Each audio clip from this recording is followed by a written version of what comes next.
Hey everyone, welcome back to the Daily Gold Podcast. Today we're speaking with Pete Doherty. He's the president and CEO of Argonaut Gold. Hey Pete, thanks for joining me today. How are you? Good. Thank you very much, Jordan, for having me on and for your listeners for taking the time today. Yeah, we really appreciate it. So let me get right to my first question, which is regarding La Colorada. I mean, as you know, you started to pour some gold there. When will we see this operation being deemed commercial? And can you also explain the other developments that are going on at La Colorada? Okay. Well, Jordan, just in case some of your listeners don't know, this year we said we would get back into production early on by reprocessing the old heap leach, run-of-mine heap leach that was there. We are currently doing that and should complete that by the end of this year. We are expecting to receive the second stage permit to actually get back in and start developing the mine further and get into what we call fresh ore or back into the mine itself. And what that'll do is that we expect to receive those permits sometime during the second quarter, beginning third quarter. We should be receiving those permits and be able to start advancing towards production there. We would expect that permit to be received during the third quarter and initial stripping and getting back into that pit and starting operations next year. So producing next year at that full run rate that we're looking towards climbing at. Okay, and let's also talk about San Antonio. Can you talk about the developments there and if you have any idea right now as to what the capital requirements might be to move this project to production? You know, it's early days and we haven't really talked much to the public. What I've always told everybody is prospectively look at it this way. In light of the last two projects, meaning our first project in El Castillo and our second project in La Colorada. At El Castillo, 2007 through 2011, total capital spend is about $36 million. At the La Colorada project, we're expecting somewhere around $30 million capital expenditure there over the life of that project. So looking at those two projects to form a baseline, we would say, you know, the AMEX study said roughly $70 million to put the San Antonio project into production.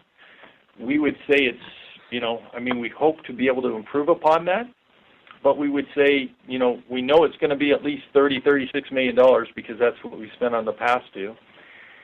And we hope that we're going to be able to make an improvement over that $70 million. So somewhere between $30 and $70 million is what we've told people, but because we haven't come out and talked about that. Now, the company is preparing a new 43-101 to be issued here early in the third quarter, and when we do that for the San Antonio project, we'll talk about the new resource update and also what we expect to see happening in a rough range on the capital cost as we move forward for the project. So expect that probably to be coming out earlier in the third quarter rather than later in the third quarter, I would expect. Yeah, and you mentioned capital costs there. As far as operating costs, I mean, you guys have done such a great job of controlling your costs. How have you been able to do that at El Castillo, I should say, as the industry itself has really struggled? You know, there's many companies out there citing cost pressures. I think, first of all, to tell your listeners, cost pressures are real. And I think that everybody needs to understand that the labor inflation has been real for everybody, as well as the cost of diesel and cyanide and all the other consumables that we would use within our business. It is a real cost hitting most mining companies on the bottom line.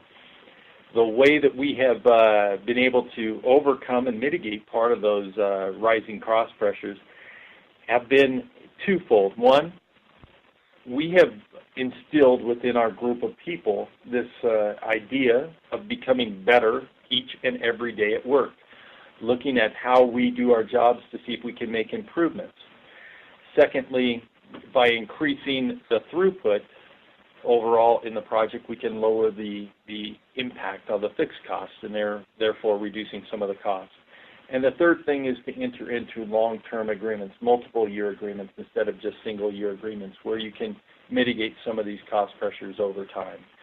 And those are kind of some of the steps we've taken, but I think more importantly, we've been very fortunate with the ore body that we have been blessed with that have work to our advantage over time.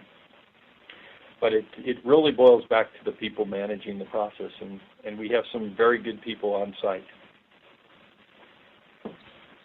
Pete, Argonaut has done a great job growing through acquisition. I mean, you've made 2 acquisitions so far. And in regards to potential future acquisition, does the strength in your share price, coupled with the broad decline in share prices across the sector, does that make assets more attractive to Argonaut?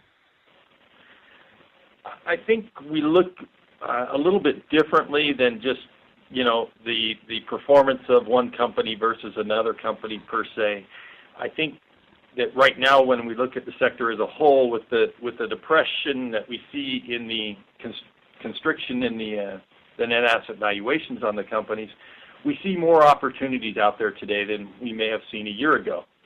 With the decline in the amount of capital available, I think that has brought to the table more projects needing assistance or help, and has created a greater pond to fish in, per se, than where we might have been, let's say, 18 months ago. But at the end of the day, when we sit down and evaluate projects, we are looking for projects that can stand on their own merits. In other words, we're looking for projects that can definitely hit that production target that we're looking for, that can keep the operating cost and capital cost in a relatively lower quadrangle for the sector, and allow for reasonable returns back to our shareholders at the end of the day. And I don't think that necessarily has an impact whether you're in a high gold price environment where everybody's equity is performing very well or not. As I said, each project has to stand on its own merits, and it allows us to, what we have seen out of this change in the market is a greater opportunity of projects to look at and to evaluate. And I think that's the biggest change for us. And Pete, I know I've asked you this before, I think several times, but just for our new listeners out there, are we any closer to seeing Argonaut go after an Amex or an NYSE listing? Why or why not, would you say? Jordan, as we had talked before, I mean, not a lot has changed within the company from this perspective. I believe as we're trying to build the company, the best place for us to be is on obviously, Toronto Exchange. It tends to be an exchange that allows the company the opportunity to acquire other publicly listed companies in a rapider fashion than you might see here in the U.S. underneath the Amex or the NYSE listings, just because of the review process. It tends to be almost about half the time involved to complete a transaction up in Canada than it would be in the U.S., just because of the various regulations that we have to roll through in the review process that goes on here in the States. And that doesn't mean that we won't change our position on this as we move forward into the future. As you may know, and some of your listeners may know, during the Meridian Gold and the FMC Gold era, we were not only listed on the New York and the Toronto, but also on the OSE. So I think there's a time and a place for that as the company matures and grows closer to that 300,000 to 500,000 ounce a year type production profile. Then I think there's a good rationale for moving towards a New York or other listing at that point in time. But today, as we're trying to grow the company, I think it's best placed today with the Toronto Exchange and the ability to move quickly. Pete, before we close, is there anything else you want to mention to our listeners that we haven't discussed here? I think I could wrap up just on the company, just to give your listeners just a quick view into the company. I think there's some things that are unique in this company and how we set aside this company in comparison to others. I think for listeners invested in gold equities, we're always looking for companies that can provide a greater return than what we could see out of the gold price itself, or the investor should look to an ETF if they're just looking for exposure to gold. And I think this company is well positioned with a nice resource base of over 6 million ounces in measured and indicated resource, with a production growth profile that's looking at today somewhere around, if we looked early in the year, we would have had one mine operating, the El Castillo, in the 75 to 80,000 ounce range. And by 2014, the expectation is that we'll have 3 mines operating, producing between 200,000 to 300,000 ounces a year in this $550 to $600 kind of cost range. And I think that's important to be able to see that huge growth profile coming that's second to none. You see a huge resource and reserve growth in the company over the last several years. We've been very fortunate from that end, have grown the resources in the company nearly 300% since taking over the various operations that we've done through the various acquisitions. And I think that's important. And this has clearly paid out to the investors on the bottom line. The original investment in this company was a $3 buy-in. And today that $3 buy-in is well over $10 in value.